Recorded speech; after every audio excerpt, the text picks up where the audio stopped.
The Seattle Seahawks were very creative on defense in their first preseason game of 2024.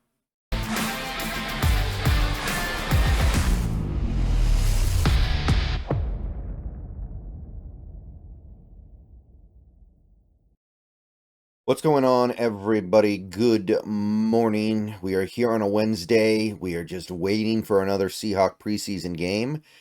Today will be the first day of joint practices with the Tennessee Titans, so that could produce some interesting stuff, but we're not there quite yet. And while we're waiting, I figure we may as well revisit a little bit more of the preseason game last week against the Chargers, because I saw something really interesting from Doug Farrar of, well, I think he works with SB Nation right now. He's obviously a non-trivial presence on X these days. Really good NFL writer. And he put something out there that I thought was really interesting, and I want to take the time to talk about it a little bit because it's both interesting for the preseason and it's interesting for the Seahawks. So what Doug has here is this tweet, I have it on screen, that talks about how varied and complex the Seahawks were with their coverage schemes against the Los Angeles Chargers. They threw a lot of different things at the Chargers, and based on what we saw in that game, it worked, right? And this is obviously something that you don't always see in the preseason. Now, granted, in recent years, this has become a little more prevalent because what we've seen is teams not have as much practice time as they used to, so they have to use the preseason games to get ready for the season. In the old days, when you had two-a-days, you could work on everything in practice, and preseason games were just kind of like whatever. Now, you don't have those two-a-days. You don't have all those, well, you have more days off than you used to. So now you kind of have to throw stuff in there. I remember in the old days, John Madden used to say that if you ran a bootleg in the preseason, it was guaranteed to work every time because opposing teams just didn't really have the defense ready to go to stop it. So there's that.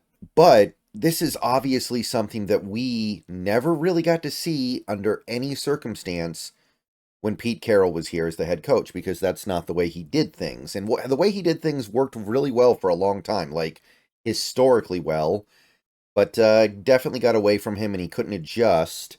And this is the adjustment right here. So let's take a look at what he's tweeted here and try to understand exactly what we're looking at here so we kind of grasp what's going on.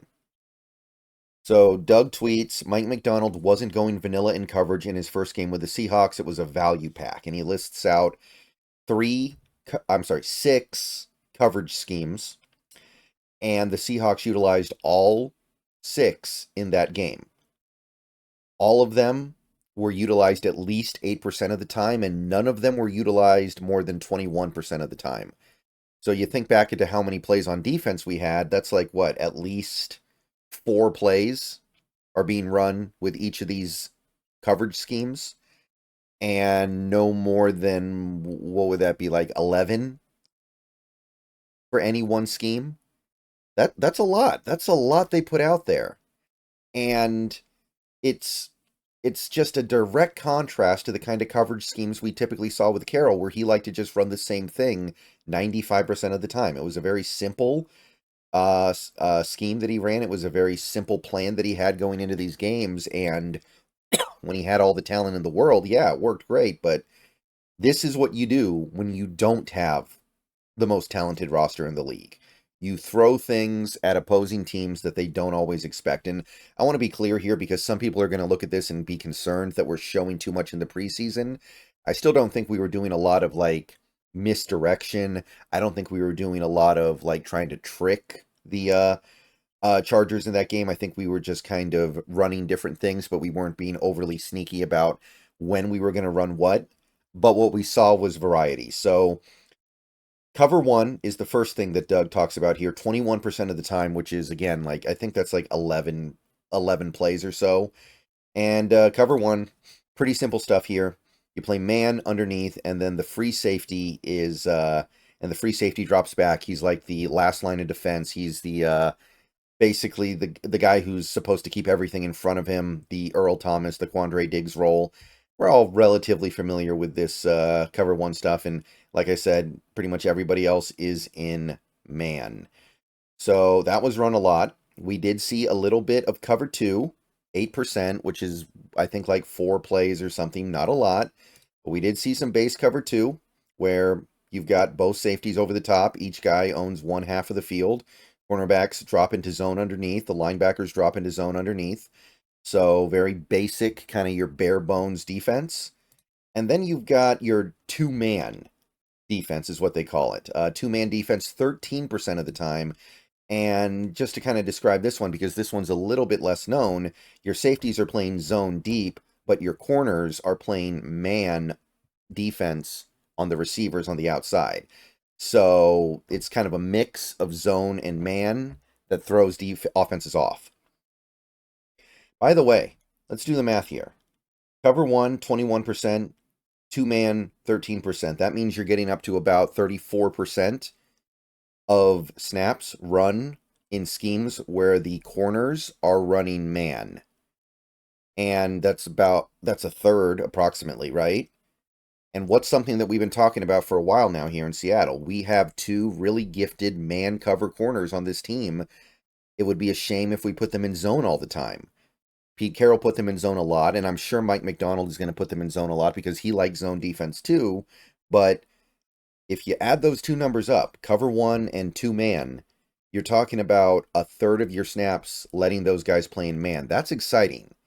Like, you don't need to be going crazy with man coverage. Even the teams that use man coverage the most in the NFL use it like 52% of the time. So even 34% would be meaningful and significant. All right, cover three was 21%. Again, that's probably somewhere around 10 or 11 plays. So this one we're very familiar with because this is the one Pete really liked to run. You've got a free safety going deep. You've got both corners dropping back into deep zone. You've got the safety and the will linebacker going into the flats to watch the curls, watch the flats. And then you've got the other two linebackers dropping back into hook coverage. Very, very familiar to us as Seahawks fans for sure. You had 21% of plays being run as cover four. So this is safeties monitoring the middle of the field, quarter kind of, because both corners drop into the outside deep. So it's basically in the deep quadrants, quarter. And then you've got linebackers dropping into coverage underneath. So you basically have 4 safeties here. So we saw a pretty healthy amount of that. And then finally, cover 6, 17% of the time. So nothing's getting left out here. There's nothing here that is not being utilized. Everything that they have is being thrown at the opposing team in this game. By the way, cover 6 is often referred to as quarter, half, because a corner and a safety will monitor a quarter of the field each, and then the free safety will monitor the other half by himself. And then you can kind of see where everybody else goes. You've got the strong side linebacker going out into the flat. You've got the cornerback monitoring the flat. You've got the will linebacker going out into this curl hook zone. So it's a lot of variety, right? And again, I don't think we were being overly deceptive with our coverage in this game, but we were mixing it up. And when the deception comes, this is going to be very, very dangerous. So if you wanted another reason to get excited, and look, if you watch that game, especially if you watch it on the All-22 tape, you probably saw us do stuff that we did not do under Carroll in terms of mixing it up. But this really hammers home exactly how much we mixed it up. And it's also telling me that Mike McDonald has come in here, looked at what the Seahawks have to work with, and concluded that he needs to run man maybe a little bit more than you would have expected, because that's the talent that he has, with Witherspoon and Woolen both being so good in man coverage. We know Witherspoon's really good in zone as well because he was really good in it last year, but I've always kind of felt like Woolen will be truly unleashed the day he gets to just run man a lot. So you're looking at this, you're excited about this, and we know that it worked on a general level because the team allowed 3 points the whole game. They didn't allow a first down for like 20 minutes. The Chargers did very little until garbage time. But Doug Farrar here also puts it in another line of thinking, where Seattle in week 1 of the preseason had the highest pressure rate in the entire NFL. They got pressure on more than 56% of their defensive snaps. So more than half the time they got pressure, 3 sacks, 18 total pressures, and they were able to do that by not blitzing very much at all. You can look at this. 79% of their defensive snaps, they rushed 4, and presumably on a couple of those snaps they rushed 3, but they rushed 4 or fewer on 4/5 of their snaps, 80% approximately. Only the Niners did it more. So without blitzing, and we know the blitzing is going to come, they generated big-time pressure.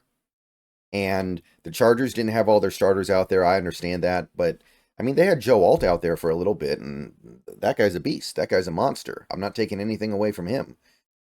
So it works. Through one game, we can very safely conclude that this works. And Doug lays out some really nice numbers here, and he puts it in a way that you can talk about generally as somebody who just casually watched the game or even intently watched that game. But when you look at the data that Doug puts out here, it tells you that, number one, this is going to be a very different defense.